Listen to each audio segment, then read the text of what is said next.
Selamat berjumpa kembali Bapak Ibu, Saudari-saudara, umat beriman yang terkasih dalam Tuhan. Apa kabar Anda hari ini? Semoga selalu sehat dan semangat menjalani aktivitas sepanjang hari ini. Pada hari Kamis tanggal 17 Februari 2022. Salam Agus CSR mengajak saudari-saudara merenungkan hari ini Injil Markus bab 8 ayat 27 sampai 33. Kita mendengarkan firman Tuhan. Dalam nama Bapa dan Putra dan Roh Kudus. Amin. Pada suatu hari Yesus bersama murid-muridnya pergi ke kampung-kampung di sekitar Kaisarea Filipi. Di tengah jalan ia bertanya kepada murid-muridnya, kata orang, "Siapakah aku ini?" Para murid menjawab, ada yang mengatakan Yohanes Pembaptis. Ada juga yang mengatakan Elia. Ada pula yang mengatakan seorang dari para nabi. Yesus bertanya lagi kepada mereka, "Tetapi menurut kamu, siapakah aku ini?" Maka Petrus menjawab, "Engkaulah Mesias." Dan Yesus melarang mereka dengan keras supaya jangan memberitahukan kepada siapapun tentang Dia. Kemudian mulailah Yesus mengajarkan kepada mereka bahwa Anak Manusia harus menanggung banyak penderitaan.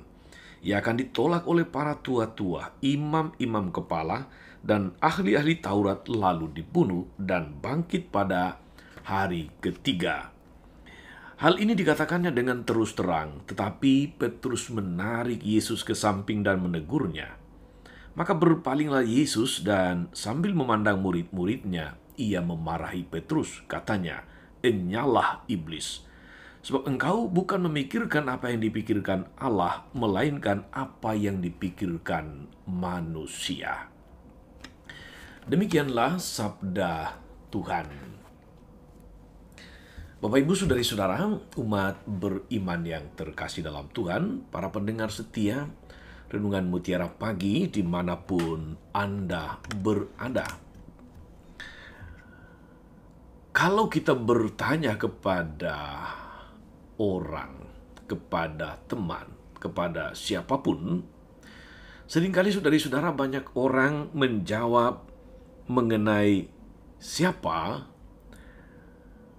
umumnya berkaitan dengan data diri, data identitas mengenai nama, tempat tinggal, tanggal lahir, alamat, agama, pekerjaan, dan sebagainya. Itu seperti data yang berada di KTP. Namun bagi orang lain, saudari-saudara, siapa, kata siapa atau pertanyaan siapa, itu bisa menunjukkan pula pada kedalaman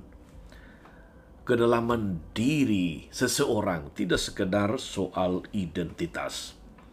Siapa bisa menunjuk kepada apa yang dilakukan, apa yang dihidupi. Mengapa ia bisa bertahan di tengah tekanan hidup yang berat, di tengah begitu banyak pergumulan, di tengah begitu banyak, katakanlah itu, penderitaan. Jawaban siapa lalu menginspirasi orang yang mendengarkan dan menggerakkan seseorang untuk meneladani tindakannya. Saudari-saudara, hari ini kita mendengar Yesus bertanya kepada murid-muridnya mengenai siapakah aku, siapakah Yesus bagi mereka. Awalnya Yesus bertanya mengenai kata orang, tetapi pada akhirnya ditutup dengan menurut kamu sendiri siapa aku. Jawaban Petrus ketika ditanya oleh Yesus, saudari-saudara, menunjukkan kepada pengenalan terdalam dari Petrus atas diri Yesus. Tidak sekedar mengenal Yesus itu dari Nazaret, anak dari Yosef dan Maria, bukan. Tapi Petrus mengenal diri Yesus yang terdalam. Dia adalah Mesias. Mesias itu bukan sekedar data diri Yesus, saudari-saudara. Mesias itu menunjuk kepada kedalaman diri Yesus yang ditampakkan di dalam seluruh hidupnya, di dalam seluruh karyanya, dalam seluruh perjuangannya. Kata dan tindakan Yesus yang menyelamatkan menjadi alasan bagi Petrus untuk melihat Yesus sebagai Mesias. Dia bukan sekedar Yesus, anak Yosef dan Maria, anak tukang kayu. Dia bukan sekedar Yesus dari Nazaret. Dia bukan sekedar Yesus yang mengajar. Dia adalah Mesias. Jadi ada nilai, ada teladan, dan inspirasi hidup dari Yesus sendiri untuk disyukuri, tapi lebih-lebih diteladani, dihidupi oleh murid-muridnya. Saudari-saudara, umat beriman terkasih dalam Tuhan, pertanyaan yang sama untuk kita. Sudahkah kita mengenal Yesus yang terdalam, bukan sekedar Yesus yang diajarkan oleh katekis, guru agama, oleh para imam, biarawan-biarawati? Sudahkah kita mengenal Dia secara sangat mendalam? Tidak sekedar identitasnya, tetapi dirinya yang terdalam. Saudari-saudara, mari kita bayangkan miliaran orang Katolik di dunia. Begitu banyak pengikut Yesus di dunia ini, kita tidak tahu dengan pasti berapa yang sungguh-sungguh mengenal Yesus yang terdalam, dirinya yang terdalam. Saya membayangkan saudara-saudari, seandainya jumlah yang mengenal Yesus dan ajarannya secara baik, diri Yesus yang terdalam, mungkin di dunia ini orang akan lebih banyak mengalami suasana hidup yang baik dan damai, suasana hidup penuh cinta kasih dan kerukunan, suasana hidup tanpa kebencian dan pertikaian, tanpa keserakahan, tanpa kemunafikan. Kita boleh bertanya kepada masing-masing kita, sudahkah aku mengenal Yesus yang terdalam, bukan sekedar Yesus yang aku pelajari? Selamat beraktivitas hari ini, saudari-saudara. Moga-moga dalam seluruh aktivitas karya dan pelayanan kita, kita terinspirasi oleh Yesus yang kita kenal.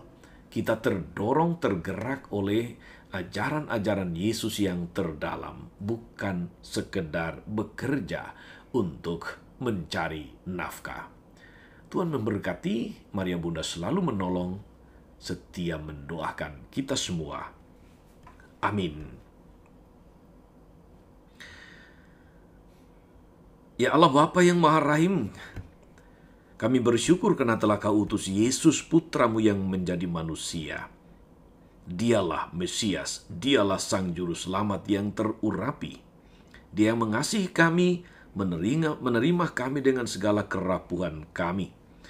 Kuatkan iman kami akan Yesus Putramu dan ajari kami untuk menjadi Mesias-Mesias kecil bagi keselamatan sesama di sekitar kami. Ingatlah dengan penuh kasih anak Lionel yang sedang sakit. Ingatlah juga ya Bapa akan keluarga Ibu Joyce Kaunang bersama suami dan keluarga lain yang saat ini sedang terpapar virus COVID-19. Semoga Engkau memberkati seluruh proses pemulihan, proses karantina mandiri yang sedang dilakukan. Semoga olehnya berkat-Mu sampai kepada mereka dan mereka boleh mengalami kepulihan pada waktunya. Terpujilah nama-Mu Tuhan sepanjang segala masa. Amin. Saudari-saudara sekalian, berkat Allah turun atas saudari-saudara, atas mereka yang kita doakan atau kita janjikan doa. Mereka yang sakit dan menderita, segala rencana, karya, dan pelayanan hari ini, Bapa dan Putra dan Roh Kudus. Amin. Jangan lupa like, subscribe, nyalakan lonceng notifikasinya. Salam 52, Tuhan memberkati.